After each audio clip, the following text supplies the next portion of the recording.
तर पुन्हा एकदा संविधान सभेची निवड आपल्याला करायची आहे, कारण संविधान बदललं जाऊ शकतं. आणि संविधान बदलणं म्हणजे केवळ आंबेडकर नव्हे, केवळ दलित समुदाय नव्हे, तर आपल्या प्रत्येकाचं भवितव्य बदलणं असा त्याचा अर्थ आहे. प्रत्येकाची जी विचारधारा असेल, प्रत्येकाच्या ज्या श्रद्धा असतील त्या त्याच्याजवळ, पण संविधान हे देवाला किंवा देवीला अर्पण करण्याची आवश्यकता नाही, अशा प्रकारची भूमिका ही मांडली गेली. हा देश जेव्हा स्वतंत्र झाला तेव्हा एका डोळ्यामध्ये हसू आणि एका डोळ्यामध्ये आसू अशी अवस्था होती. तिथपासून ही सुरुवात झालेली आहे. तर आपल्याला असं दिसतं की राष्ट्रवादाच्या विविध आवृत्त्या या भारतामध्ये पहिल्यापासूनच होत्या.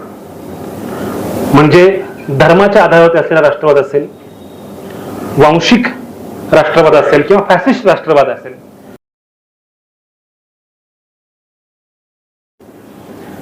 आवर्जून सांगितलं पाहिजे की आपल्या देशामधल्या सगळ्या परंपरेमधून, या इतिहासातल्या सगळ्या घटनांमधून आपण बोध घेतला पाहिजे.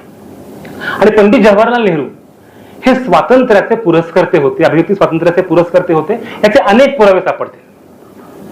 म्हणजे तुम्हाला आश्चर्य वाटेल, 1937 साली कलकत्ता मॉडर्न रिव्ह्यू या वृत्तपत्रामध्ये एक लेख प्रसिद्ध झाला. त्या लेखाचं शीर्षक होतं वी वॉन्ट नो सीझर्स.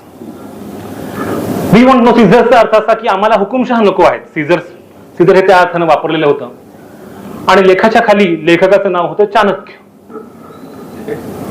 आता चाणक्य म्हणजे कोण? आजकाल ते चाणक्य कोणालाही म्हटलं जातं. मग लोकांना तो प्रश्न पडला. आणि अखेरीस जे कळलं, नलावडे सर, तो लेख दुसऱ्या तिसरा कोणी नाही, दस्तूर खुद्द पंडित जवाहरलाल नेहरूंनी लिहिला होता. नेहरूंना असं का लिहावं वाटलं? नेहरू म्हणाले की जर एकाच माणसाच्या हातामध्ये हा देश गेला तर हे देशाचं अधःपतन होईल, इथली लोकशाही संपुष्टात येईल. आणि म्हणून लोक भलेही माझ्यावर प्रेम करत असू द्या, तो मी असो किंवा आणखी कुणी असो, एका माणसाच्या हातामध्ये, हुकुमशहांच्या हातामध्ये हा देश देता कामा नये. नेहरू असं म्हणत होते. त्याला आधार होता 2 महायुद्धांच्या काळामध्ये इटली, जर्मनी, जपान या देशांमध्ये ज्या प्रकारच्या फॅसिस्ट शक्ती आल्या होत्या. मग तो मुसोलिनी असो, ॲडॉल्फ हिटलर असो, यांच्यामुळे जगभरात काय घडतं आहे याचं सर्वाधिक भान जर कुणाला असेल तर ते पंडित जवाहरलाल नेहरूंना होतं. आणि म्हणून हिटलरनं बोलावलं, मुसोलिनीनं बोलावलं, पण नेहरू त्यांच्याकडे गेले नाहीत. एवढंच नव्हे, मुसोलिनीनं जेव्हा टागोरांना बोलावलं होतं तेव्हा मात्र टागोरांच्या विषयी अतिशय चुकीच्या अशा प्रकारच्या फेक न्यूज ह्या इटालियन भाषेमध्ये तिकडच्या वृत्तपत्रांनी छापल्या होत्या. म्हणजे फेक न्यूज हा तसा काही नवीन प्रकार नाही. पण नेहरूंना या सगळ्याची कल्पना होती आणि त्याच्यामुळे नेहरूंनी जाणीवपूर्वक या हुकुमशाहीला नकार दिला. बाबासाहेब आंबेडकरांचं संविधान सभेतलं शेवटचं जे भाषण आहे, त्या भाषणामध्ये बाबासाहेबांनी हेच म्हटलं, विभूती पूजा हा भारतीय समाजाला जडलेला रोग आहे. आपल्याला असं वाटतं की एका व्यक्तीच्या हातामध्ये सरकार दिलं, एका व्यक्तीच्या हातामध्ये देश दिला तर सगळं काही भलं होईल. आपल्याकडे अशी एक मानसिक घडण झालेली आहे. यदा यदा हे धर्मस्य ग्लानिर्भवति भारत, धर्माला ग्लानी येते आणि मग तो अवतारी पुरुष येतो, तो येतो आणि अच्छे दिन येतात. असं होत नाही ना. एका माणसाच्या हातामध्ये दिल्यामुळे सगळं जग बदलत नसतं. जादूची कांडी त्याच्या हातामध्ये नसते. लोकशाही प्रक्रियेमध्ये प्रत्येकाचं म्हणणं ऐकावं लागतं. हा विभूती पूजेचा धोका पंडित जवाहरलाल नेहरूंनी सांगितला. त्यांच्या मुलीनं तो धोका किती गंभीर आहे हे दाखवूनही दिलं. आणि आज त्याच्याहून भलत्या अशा अवस्थेमध्ये आपण आलेलो आहोत की जिथे हे संविधान राहणारच की नाही. आणि म्हणून आपला कल्पना आहे की आताच्या लोकसभा निवडणुकांमध्ये हा मुद्दा अतिशय कळीचा बनला, महत्वाचा बनला, केंद्रस्थानी आला. आणि त्याच्यामुळे असं म्हटलं गेलं की ही लोकसभेची निवडणूक नाहीये, तर पुन्हा एकदा संविधान सभेची निवड आपल्याला करायची आहे, कारण संविधान बदललं जाऊ शकतं. आणि संविधान बदलणं म्हणजे केवळ आंबेडकर नव्हे, केवळ दलित समुदाय नव्हे, तर आपल्या प्रत्येकाचं भवितव्य बदलणं असा त्याचा अर्थ आहे. आणि त्याच्यामुळे हे जर बदलू द्यायचं नसेल, तो जर नियतीशी करार आपला टिकवून ठेवायचा असेल, तर आपल्याला संविधान नीट समजून घेतलं पाहिजे आणि ते लोकांपर्यंत कसं पोहोचवता येईल याचा प्रयत्न केला पाहिजे. एका बाजूला ही सगळी स्वातंत्र्याची मांडणी होत असताना दुसऱ्या बाजूला समतेसाठीचा सगळा जो अध्याय आहे तो सुद्धा संविधान सभेमध्ये सुरू होता. आणि अर्थातच याची सगळी एक मशागत ही सामाजिक आंदोलनांनी तयार केलेली होती. त्याच्यामुळे बाबासाहेब आंबेडकर अनेकदा समतेच्या मूल्यांसाठी आग्रह धरत आपले जे सगळे मूलभूत हक्क आहेत त्याच्या अनुषंगानं त्यांनी अतिशय महत्वाची मूलभूत अशा प्रकारची मांडणी केलेली आहे. एवढंच नव्हे, आपल्या लक्षात येईल की साधं संविधानाची उद्देशिका जी आहे त्याच्या अनुषंगाने जे डिबेट झाले. कारण 13 डिसेंबर 1946ला पंडित जवाहरलाल नेहरूंनी जी आपली प्रियंबल जी उद्देशिका आहे तिचा प्रस्ताव समोर ठेवला आणि त्याच्यानंतर भरपूर चर्चा झाली. त्यातला एक प्रस्ताव असा होता की ही संविधानाची उद्देशिका जी आहे ते आपण देवाला अर्पण करूयात. एच.व्ही. कामत नावाचे संविधान सभेचे सदस्य होते. त्यांनी जेव्हा असा प्रस्ताव समोर ठेवला तेव्हा आसामचे रोहिणी कुमार चौधरी ते म्हणाले नाही, देवीला अर्पण करूयात. तुम्ही हसताय तशाच प्रकारे संविधान सभेमध्ये हशा पिकला. ते म्हटले काय गंमत चालली आहे. मी तुम्हाला कामत अतिशय चिडले. ते म्हटले मी तुम्हाला गंभीरपणे सांगतोय की देवाला अर्पण करण्यामध्ये काय अडचण आहे. ते म्हटलं देवीला अर्पण करूयात. आमच्याकडे कामाख्या देवीला फार महत्व आहे. कामाख्या देवीचं महत्व तुम्हाला माहिती आहे. आपले लोकही गुवाहाटीला जाऊन आलेले आहेत. त्याच्यामुळे हे देवीला अर्पण केलं जावं असं म्हटलं गेलं. त्याच्यावरती अनेक सदस्यांनी आक्षेप नोंदवला. ते म्हटले देवाला किंवा देवीला अर्पण करण्याचं कारणच काय. प्रत्येकाची जी विचारधारा असेल, प्रत्येकाच्या ज्या श्रद्धा असतील त्या त्याच्याजवळ, पण संविधान हे देवाला किंवा देवीला अर्पण करण्याची आवश्यकता नाही अशा प्रकारची भूमिका ही मांडली गेली. एवढंच नव्हे, सक्सेना नावाचे आपले एक सदस्य होते शिवलाल सक्सेना म्हणून. ते म्हणाले की हे महात्मा गांधींना अर्पण करावं कारण महात्मा गांधी हे राष्ट्रपिता आहेत, त्यांनी महत्वाची भूमिका बजावलेली आहे. अनेक लोक, अनेक सदस्य त्याच्यामधले गांधींचे चाहते होते, अनुयायी होते. असं असताना सुद्धा आपण ते नाकारलं आणि शेवटी कामत चिडले. ते म्हटले काय नाही, हे तुम्ही पटलावर ठेवा, याच्यावर चर्चा होऊ द्या. अध्यक्ष महोदय याच्यावरती मतदान घ्या. अखेरीस राजेंद्र प्रसादांना ते ऐकायला लागलं आणि 68 विरुद्ध 42 या मतांनी आपण ठरवलं आम्ही भारताचे लोक यांनाच आपण हे संविधान अर्पण करणार.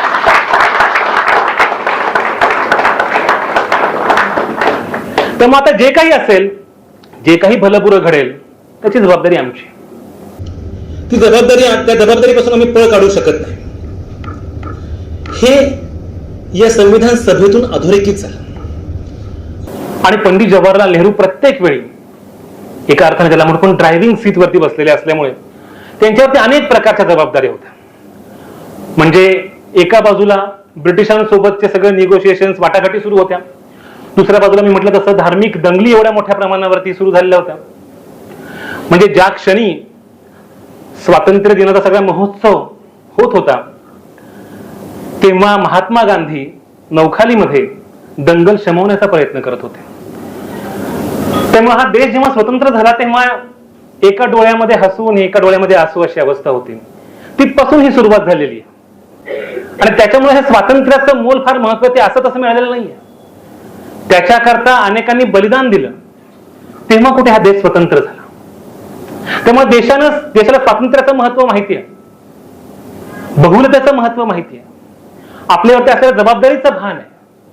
आपल्या सगळ्या संविधानकर्त्यांनी पुन्हा पुन्हा ही जबाबदारी अधोरेखित केलेली आहे. तिथपासून हा सगळा प्रवास सुरू होतो. एक प्रसंग आवर्जून सांगितला पाहिजे आणि तो पुन्हा मी यासाठी सांगतोय की आज जे घडतंय ते कुठल्या प्रकारचं घडतंय आणि पूर्वी आपल्या इतिहासामध्ये काय घडून गेलं. सोमनाथ मंदिराच्या जीर्णोद्धाराचा प्रसंग आपल्यापैकी अनेकांना ठाऊक असेल. या सोमनाथ मंदिराच्या जीर्णोद्धारासाठी तत्कालीन राष्ट्रपती राजेंद्र प्रसाद यांना आमंत्रण दिलं गेलं. तेव्हा पंडित जवाहरलाल नेहरूंनी एक पत्र दिलं राजेंद्र प्रसादांना. ते म्हणाले की आपण राष्ट्रपती आहात, संवैधानिक पदावरती आहात, धर्मनिरपेक्षता हे आपल्या संविधानानं महत्वाचं मूल्य मानलेलं आहे आणि त्याच्यामुळे सोमनाथ मंदिराचा जीर्णोद्धाराचा प्रकल्प व्हायचा तर होऊ देत, पण त्याच्यामध्ये आपण सहभागी होऊ नये, आपण त्या कार्यक्रमाला उपस्थित राहू नये अशी माझी तुम्हाला विनंती आहे. पंतप्रधानांची राष्ट्रपतींना बोलण्याची अशी एक नम्रतेची भाषा असते. जेव्हा सुसंस्कृत पंतप्रधान असतात तेव्हा ते अशा प्रकारे संवाद साधतात. राजेंद्र प्रसादांनी त्यांना जे उत्तर दिलं ते उत्तर ते म्हणाले की माझ्याकडे डिस्क्रिशनरी पॉवर्स आहेत. म्हणजे 2 जस्टिस असताना खरं म्हणजे बोलणं फार अवघड गोष्ट आहे.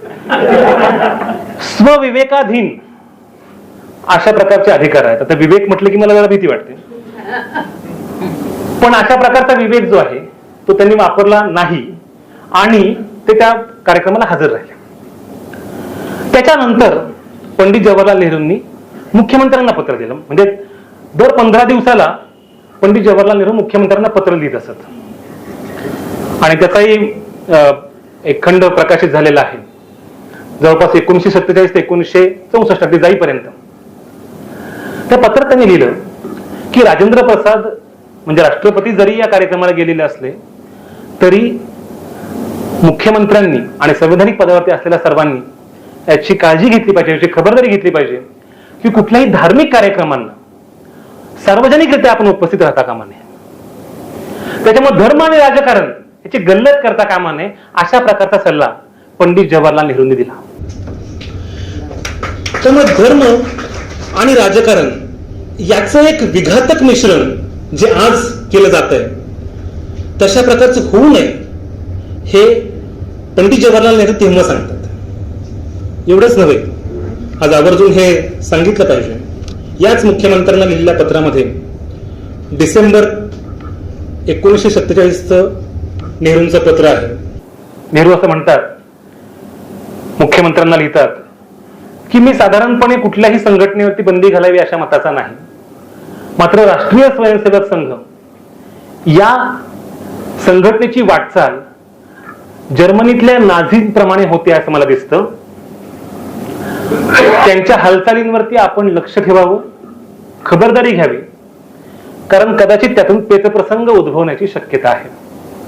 डिसेंबर 1947 हे पत्र आहे. 1 महिन्यानंतर राष्ट्रपिता महात्मा गांधींची हत्या होते. हे लक्षात घ्या की देशातल्या घटनांचं आंतरराष्ट्रीय पातळीवरचं सर्वार्थानं भान जे आहे ते पंडित जवाहरलाल नेहरूंना होतं आणि म्हणून त्यांनी हा सल्ला मुख्यमंत्र्यांना दिलेला होता. त्यामुळे एक प्रकारे या देशामध्ये काय प्रकारचं वातावरण निर्माण होऊ शकतं, कोणत्या प्रकारचे धोके आहेत याची पंडित जवाहरलाल नेहरूंना नेमकी कल्पना होती. इथे संकुचित राष्ट्रवाद जन्माला येऊ नये यासाठी त्यांनी सर्वतोपरी प्रयत्न केले. आणि तुम्ही जर पाहिलं गेल्या 75 वर्षांचा सगळा इतिहास पाहिला तर आपल्याला असं दिसतं की राष्ट्रवादाच्या विविध आवृत्त्या या भारतामध्ये पहिल्यापासूनच होत्या. म्हणजे धर्माच्या आधारावर असलेला राष्ट्रवाद असेल, वांशिक राष्ट्रवाद असेल किंवा फॅसिस्ट राष्ट्रवाद असेल. हिंदू राष्ट्रवादानं गांधींची हत्या केली. मुस्लिम राष्ट्रवादामुळे तर अख्खा देशच नवीन जन्माला आला. शीख राष्ट्रवादाचा अत्युच्च टोक म्हणजे माजी पंतप्रधान इंदिरा गांधींची हत्या. वांशिक राष्ट्रवादाचं अतिशय गंभीर रूप म्हणजे राजीव गांधींची हत्या.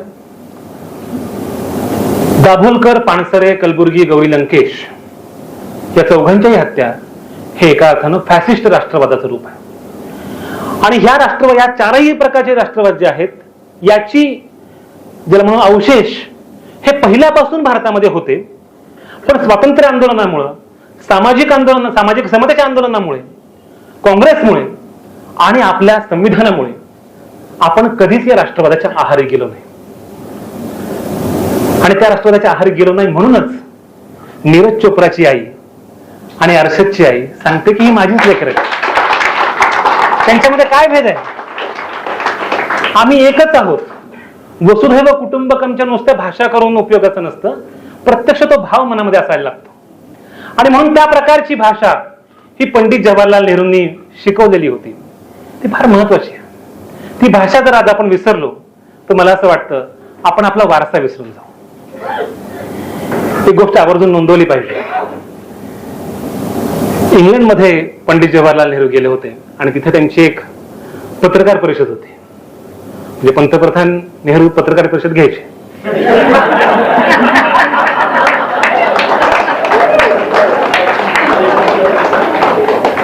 आणि युके मध्ये गेल्यानंतर पण घ्यायचे.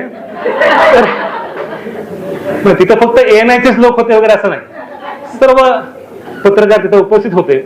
आणि तिथं त्यांनी असं विचारलं की नेहरू, तुम्ही सगळं बाकीचं बोलता, पण तुमच्या देशानं लगेचच कॉमनवेल्थ मध्ये प्रवेश केला.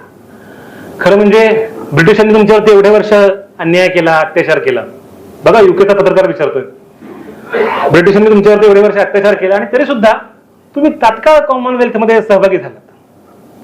तेव्हा तर नेहरूंनी दिलेलं उत्तर इतकं महत्वाचं. नेहरू म्हणजे त्याला 2 कारण आहेत. एक म्हणजे आमच्या देशात गांधी जन्मले, आणि दुसरं म्हणजे आम्ही भारतीय लोक दीर्घकाळ द्वेष करत नाही.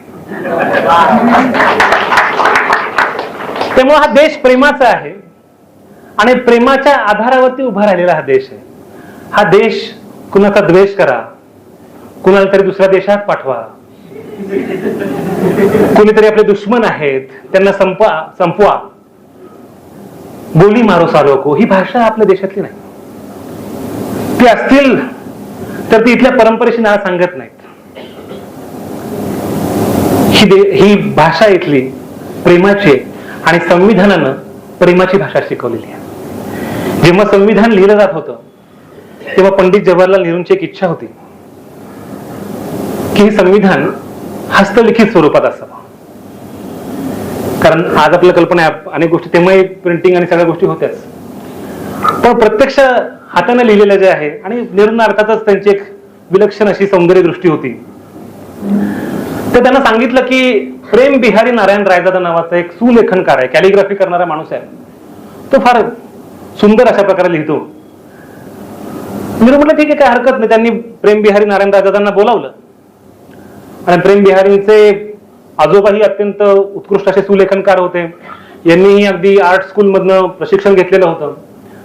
तर नेहरू म्हटलं की असं असं लिहायचं आहे, तर तुम्ही किती मानधन घ्याल?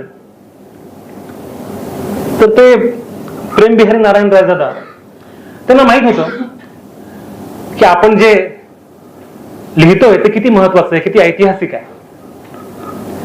प्रेम बिहारी नारायण रायजादा असं म्हणाले की मी 1 रुपया घेणार नाही, फक्त माझी अट एकच आहे, या हस्तलिखिताच्या प्रत्येक पानावरती माझी स्वाक्षरी असेल. प्रेम बिहारींनी काय स्वाक्षरी केली? प्रेम बिहारींनी प्रत्येक पानावरती लिहिले प्रेम.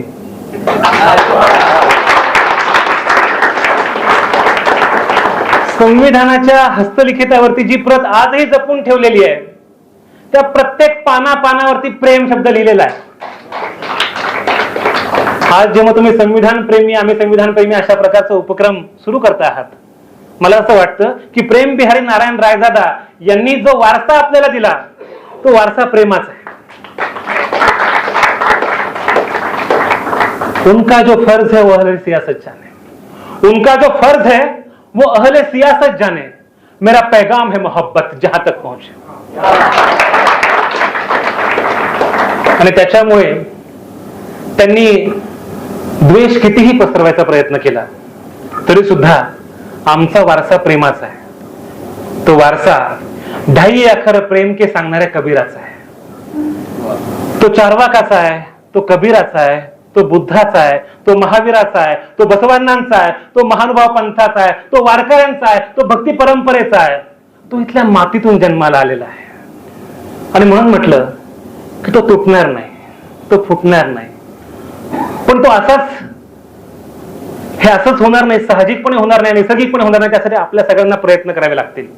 आणि त्यामुळे केवळ मी संविधान प्रेमी असं म्हणून उपयोगाचं नाही, 2.5 अक्षर प्रेम की असं म्हणून उपयोगाचं नाही, तर जो वारसा, जो नियतीशी करार आमच्या संविधान सभेनं सांगितला, जो आमच्या स्वातंत्र्य चळवळीने सांगितला, तो जपण्याची जबाबदारी ही तुमच्या माझ्या हातामध्ये आहे. जेव्हा झंझावात असतो, प्रचंड मोठं वादळ असतं आणि तुमच्या हातामध्ये दिवा असतो, तुम्हाला माहिती आहे कुठल्याही वाऱ्याच्या एका झोतामध्ये हा दिवा विझून जाईल. अशा वेळेस ज्याच्या हातामध्ये ज्योत आहे त्यानं खूप जपून चालला पाहिजे. त्याच्यावरची जबाबदारी ही खूप मोठी आहे. आपण असं नेहमी म्हणतो ज्योत से ज्योत जगाते चलो. त्यामुळे ज्या पिढ्यांनी एवढा मोठा वारसा आपल्याला दिला, मी नेहमी एक उदाहरण सांगत असतो की जेव्हा जेव्हा जत्रेमध्ये किंवा एखाद्या मोठ्या महोत्सवामध्ये बापाच्या खांद्यावरती पोरगं बसतं तेव्हा ते म्हणतं बघा मला फार पुढचं दिसतंय पप्पा तुम्हाला दिसतच नाही. पप्पा म्हणतो मला दिसत नाही, पण तुला हे कळत नाही की तू माझ्या खांद्यावर बसलास. त्यामुळे या स्वातंत्र्य लढ्याच्या या मागच्या पिढ्यांनी दिलेल्या वारशाच्या अधिष्ठानावरती, त्या खांद्यावरती आपण उभे आहोत. आणि तो खांदा टिकवायचा असेल, तो वारसा पुढे न्यायचा असेल, तर केवळ बोलून चालणार नाही, तर आपल्या प्रत्यक्ष कृतींमधून हा बदल घडवावा लागेल. आणि तो बदल घडण्याची सुरुवात ज्या आपल्याला महात्मा गांधींनी सांगितलं, be the change you believe in. या बदलाची सुरुवात ही तुमच्या आणि माझ्यापासून व्हायला हवी, ती स्वतःपासून व्हायला हवी. त्यासाठी स्वतः विचार करायला हवा.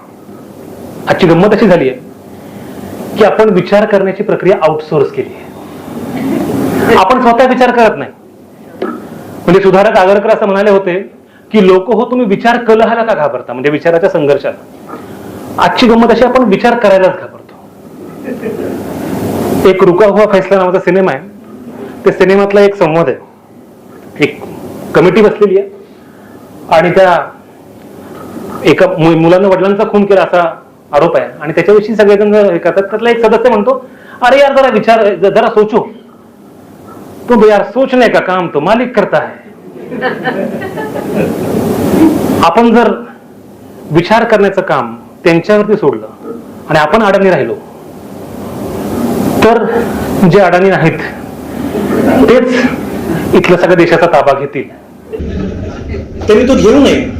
तो देश, मी जसं म्हटलं की हे संविधान ही जर सगळ्यांची ताकद आहे, हा जर सामूहिक वारसा असेल, ही जर सामूहिक मालकीचं असेल, तर तुम्ही ते हातातून निसटून द्याल का? साधा एक गुंठा आपल्या हातून जात असेल तर आपण बांधतो. हा तर आपल्या अख्ख्या देशाचा वारसा आहे आणि त्याच्यावरती प्रत्येक जण त्याच्यामध्ये शेअर होल्डर आहे. त्यामुळे हा वारसा विसरता कामा नये. तो वारसा अधिक समृद्ध कसा होईल यासाठी पंडित जवाहरलाल नेहरूंनी जी दिशा आपल्याला दाखवली, ज्या प्रकारचा वैज्ञानिक दृष्टिकोन इथे निर्माण केला. कारण पंडित जवाहरलाल नेहरूंचं सगळ्यात महत्वाचं योगदान जर कुठलं असेल तर त्यांनी भारतीय समाजाला वैज्ञानिक दृष्टिकोनातून विचार कसा करावा हे शिकवलं. जे काही आहे ते आहे असं स्वीकारण्याची गरज नाही, त्यांना प्रश्न विचारला पाहिजे. आणि त्या प्रश्न विचारण्यातूनच ही वैज्ञानिक दृष्टी अधिक विकसित होते. त्यामुळे याच दृष्टिकोनावरती आधारित IIT, IIM, NIV अशा सगळ्या महत्वाच्या शिखर संस्था ज्या आहेत भारतातल्या, त्या नेहरूंच्या काळामध्ये स्थापन झाल्या. 70 वर्षात काय झालं, 75 वर्षात काय झालं, आणि त्यांना प्रश्न पडतात, त्यांना उत्तर मिळत नाही बिचाऱ्यांना. त्यांना हे सांगितलं पाहिजे, त्यांच्यासाठी ही उत्तर दिली पाहिजेत की या देशानं काय केलं की ज्या देशामध्ये सुईचं सुद्धा उत्पादन होऊ शकत नव्हतं, लोकांना खायला मिळत नव्हतं, तिथपासून ते हा देश निर्यात करू लागला. इथपर्यंतचा हा सगळा प्रवास जो आहे तो या नेहरूंच्या दूरदृष्टी दृष्टिकोनातून झाला, हे लक्षात घेतलं पाहिजे. आणि त्याच्यामुळे आपण या सगळ्या नियतीच्या कराराप्रती कृतज्ञ असलं पाहिजे. संविधानाप्रती, स्वातंत्र्य आंदोलनाप्रती. आणि हे सांगण्याकरता संविधानाच्या अनुच्छेद 51 क मध्ये हे प्रत्येकाचं कर्तव्य आहे हे सांगण्याची आवश्यकता भासली नाही पाहिजे. मग ते कर्तव्य होऊन जात. आपल्याला मनापासून आतून हे पटलं पाहिजे. आणि त्यासाठी ज्याला म्हणतो आपण एखादी गोष्ट इंटरनलाइज करणं, आत्मसात करणं, हा स्वातंत्र्य लढ्याचा वारसा जर आपण आत्मसात नाही केला आणि जर आज तो वारसा नष्ट करण्याचा, तो नियतीचा करार संपुष्टात आणण्याचा जो प्रयत्न होतोय त्याला जर विरोध नाही केला तर येणाऱ्या पिढ्या तुम्हाला आणि मला माफ करणार नाहीत, याची जाणीव आपल्या मनाच्या तळाशी असू द्यात. आपण माझं लांबलेलं भाषण ऐकून घेतलं त्याबद्दल आपल्या सर्वांचे आभार मानतो.